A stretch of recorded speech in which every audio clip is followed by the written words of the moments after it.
नमस्कार दोस्तों, मैं सुरेश कुमार प्रजापति फ्रॉम बारवा। हमने पहले वाले वीडियो में प्रेजेंट टेंस का पहला भाग पढ़ा था, प्रेजेंट इंडेफिनिट। अब हम पढ़ेंगे प्रेजेंट कॉन्टिन्यूअस, जिसका मतलब होता है जारी वर्तमान काल। प्रेजेंट कंटिन्यूअस पढ़ने से पहले मैं बता देता हूँ आपको, वीडियो को पूरा देखें, अगर अच्छा लगे तो शेयर करें, सब्सक्राइब करें, कमेंट करें। तो देखो, प्रेजेंट कंटिन्यूस यानी होता है जारी वर्तमान काल। जारी वर्तमान में जो कार्य जारी रहने का जिसमें आभास हो वो होता है प्रेजेंट कंटिन्यूस। जैसे एग्जाम्पल फॉर, जैसे वह खा रहा है, चल रहा है, पी रहा है, सो रहा है, नाच रहा है, आ रहा है। तो इस प्रकार के सेंटेंस होते हैं, जारी रहने का आभास होता है उसमें, वो भी वर्तमान में, वो दें प्रेजेंट कंटिन्यूस। तो इसकी पहचान क्या होती है? पहचान, जब हिंदी सेंटेंस बनाते हैं तब हिंदी वाक्यों के अंत में रहा है, रही है, रहे हैं आदि शब्द पाए जाते हैं और कार्य वर्तमान में जारी रहने का आभास होता है। उसके बाद में इसमें आती है एचवी, जिसको हेल्पिंग वर्ब कहते हैं। एचवी है इसकी प्रेजेंट कंटिन्यूस की इज, एम और आर। इज का प्रयोग सिंगुलर सब्जेक्ट के साथ में करते हैं, जो एक वचन करता होता है उसके साथ में। सिंगुलर सब्जेक्ट कौन से होते हैं? ही, सी, इट, नेम। उसके बाद में आर का प्रयोग हम कहाँ करते हैं? प्लूरल सब्जेक्ट के साथ में, अर्थात बहुवचन कर्ता के साथ में। बहुवचन कर्ता कौन कौन से होते हैं? आई, वी, यू, दे, अर्थात एक से अधिक होने का जिसमें आभास हो वो प्लूरल सब्जेक्ट होता है। फिर बचता है एम का प्रयोग केवल आई के साथ में किया जाता है, ओनली आई के साथ में होता है।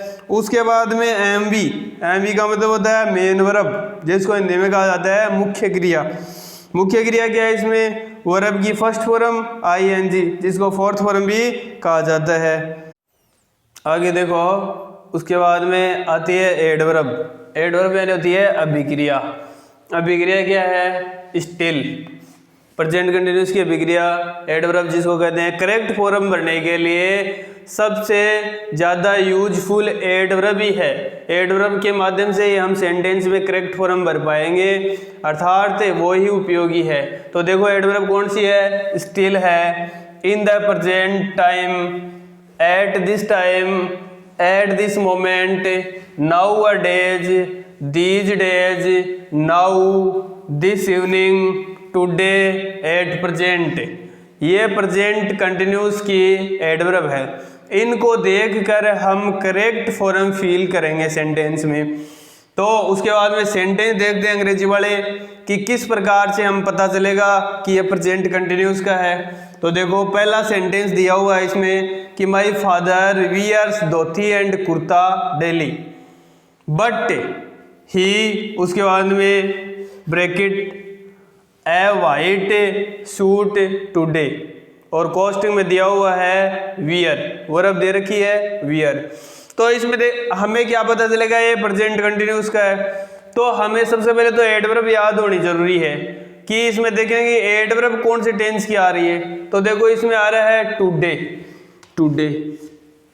कि एक तो प्रेजेंट इंडेफिनिट की आ रही है इसमें, क्योंकि डेली भी आ रही है इसमें प्रेजेंट इंडेफिनिट की। दूसरी है टुडे, तो ये टुडे प्रेजेंट कंटिन्यूस की है। तो इसका अर्थ क्या निकलेगा? My father wears dhoti and kurta daily, मेरे पिताजी है वह रोजाना धोती और कुर्ता पहनते हैं। But he A white suit today, तो ही यहाँ सिंगुलर है, तो प्रेजेंट कंटिन्यूस की एचवी क्या है? इज आर एम, तो ही सिंगुलर है इसलिए क्या आ जाएगा? इज आ जाएगा, इज। और वियर है वर्ब की फर्स्ट फॉर्म, वियर के साथ में क्या लग जाएगा? आईएनजी। तो क्या हो जाएगा? He is wearing A white suit today, वह आज वाइट सूट पहन रहे हैं। तो इस प्रकार से ये भरा जाएगा। दूसरा है सी, उसके बाद में को रिक्स्तान, फिर इन हर बेड नाउ। अब देखो नाउ प्रेजेंट कंटिन्यूस की एडवर्ब है, तो हमें पता चल गया प्रेजेंट कंटिन्यूस का सेंटेंस है। तो सी यहाँ सिंगुलर सब्जेक्ट है, तो इसलिए क्या आ जाएगा? इज आ गया।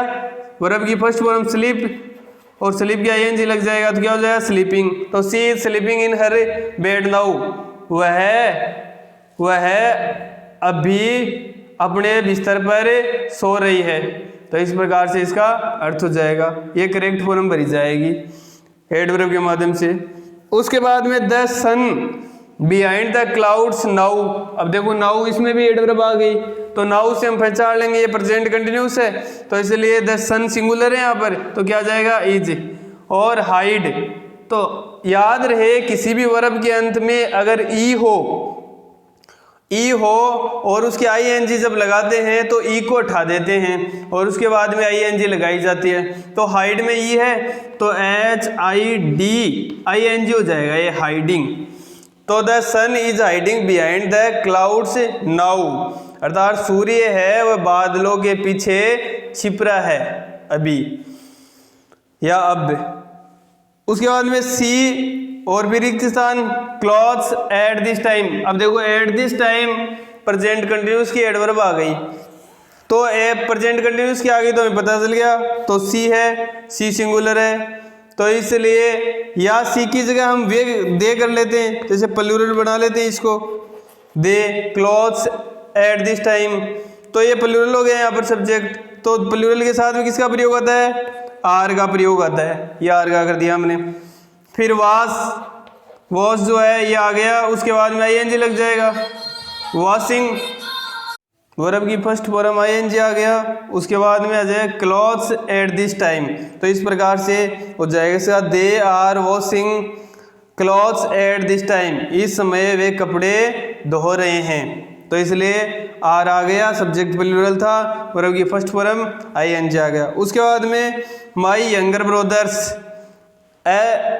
यंगर ब्रदर्स रिक्त स्थान और फिर फैक्ट्री दीज डेज, तो दीज डेज यहाँ पर एडवर्ब आ गई है दीज डेज, और लास्ट में कोष्टक में इसमें क्या है रन दे रखा है, तो माई यंगर ब्रदर्स यहाँ प्लूरल है इसलिए क्या आएगा आर आएगा, ये आर आ गया।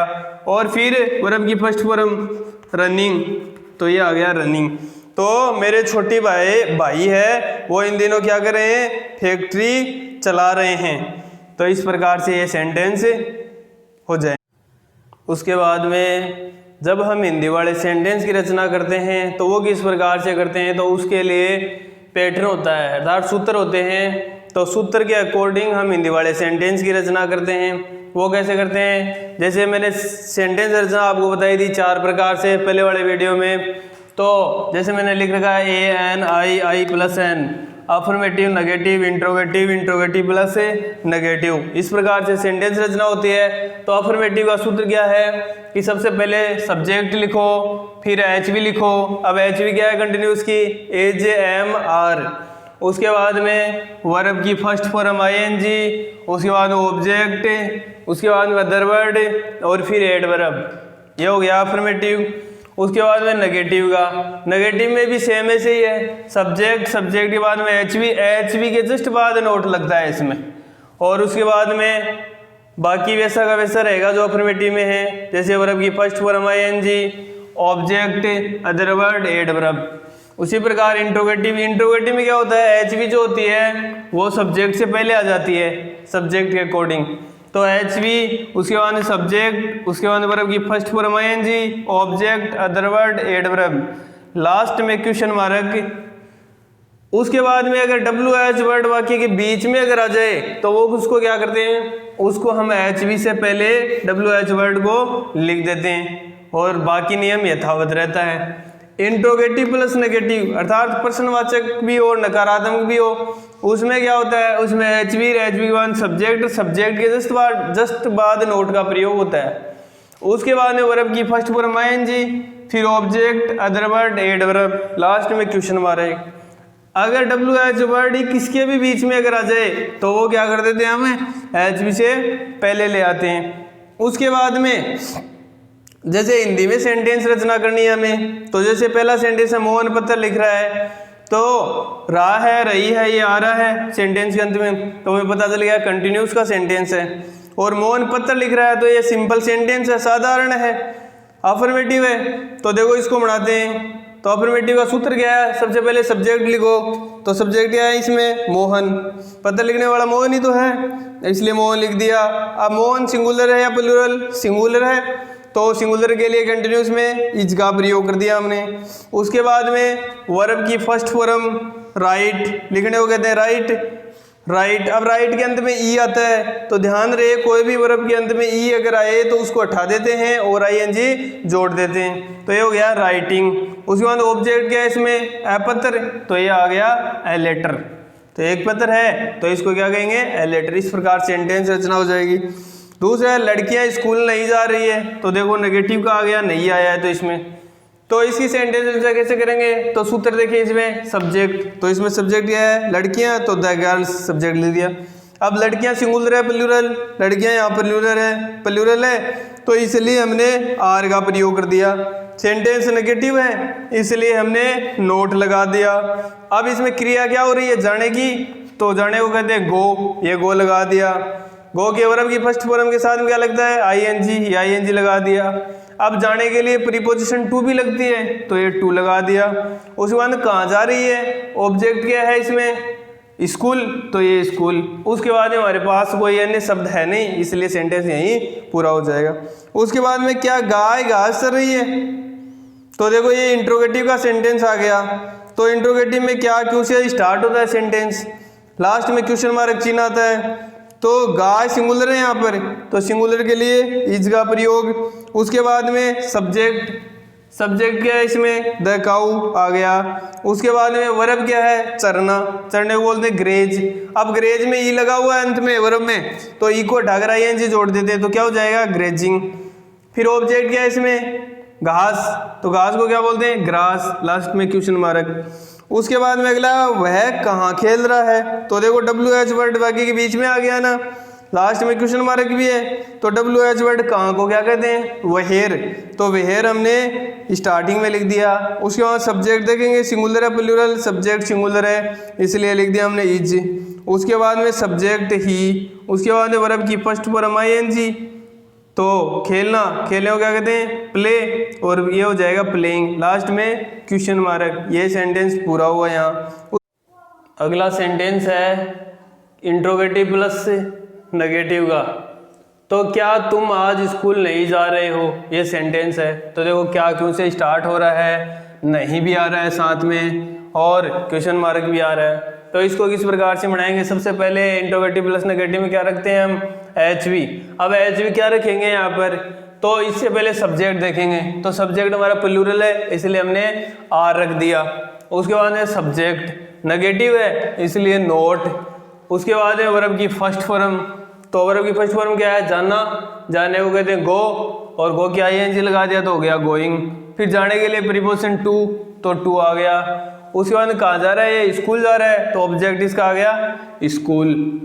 ऑब्जेक्ट के बाद में क्या आता है, एडवर्ब, तो एडवर्ब क्या है यहाँ, आज, तो आज को क्या कहते हैं, टुडे, तो ये एडवर्ब हमने लिख दी। उसके बाद लास्ट में क्वेश्चन मार्क लगा दिया। अगला सेंटेंस है, तुम वहाँ क्यों नहीं जा रहे हो, तो इंट्रोगेटिव प्लस नेगेटिव है, लेकिन इंट्रोगेटिव कौन सा है, WH वर्ड वाक्य के बीच में है, तो वो है। तो देखो WH वर्ड क्यों को क्या कहते हैं, वाई, तो वाई यहाँ लिख देते हैं, वाई के बाद में सब्जेक्ट देखेंगे, सब्जेक्ट प्लूरल है इसलिए HV आ गई R। फिर सब्जेक्ट तुम, तो ये सब्जेक्ट लिख दिया। फिर सेंटेंस नेगेटिव भी है इसलिए नोट आ गया। फिर वर्ब की फर्स्ट फॉर्म, तो गोइंग, अर्थात वर्ब की फर्स्ट फॉर्म गो और ING लग गया तो गोइंग। अब ऑब्जेक्ट क्या है इसमें, वहाँ को क्या कहते हैं, देयर, तो ये आ गया देयर, लास्ट में क्वेश्चन मार्क ये। अब उसके बाद देखते हैं कि ING का प्रयोग होता कहाँ नहीं है कंटिन्यूस का। Verbs normally not used in ING form, अर्थात कि कंटिन्यूस सेंटेंस में जो कंटिन्यूस टेंस जो होता है उसमें ING का प्रयोग होता कहाँ नहीं है। तो ज्ञानेंद्रिया जो होती है, ज्ञानेंद्रियों को अनुभव व्यक्त करने वाली जो क्रियाओं में नहीं होता है ING का प्रयोग। तो देखो जैसे वो कौन सी ज्ञानेंद्रियों से संबंधित, तो ज्ञानेंद्रियों से संबंधित वही है, देखना, सुनना, स्वाद लेना, महसूस करना, देखना और किसी को बुलाना, ये क्या हो गया, ज्ञानेंद्रियों से संबंधित हो गया। तो अंग्रेजी में क्या है, जैसे see, hear, taste, feel, smell, notice, prefer, please, recall.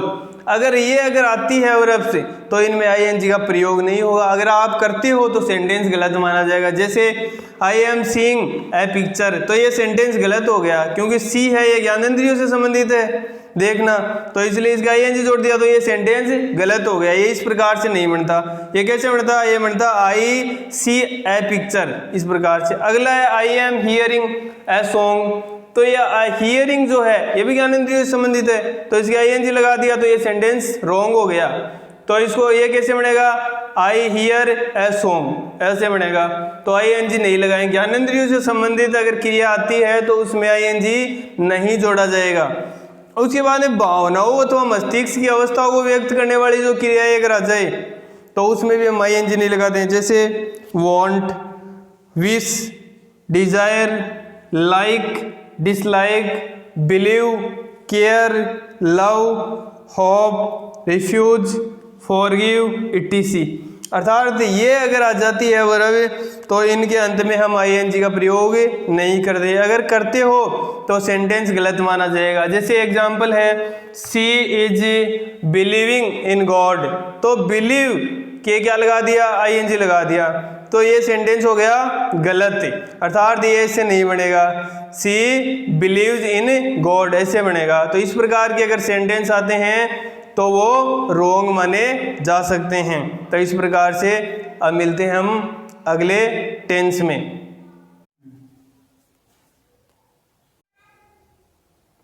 चलो, जय हिंद, जय भारत।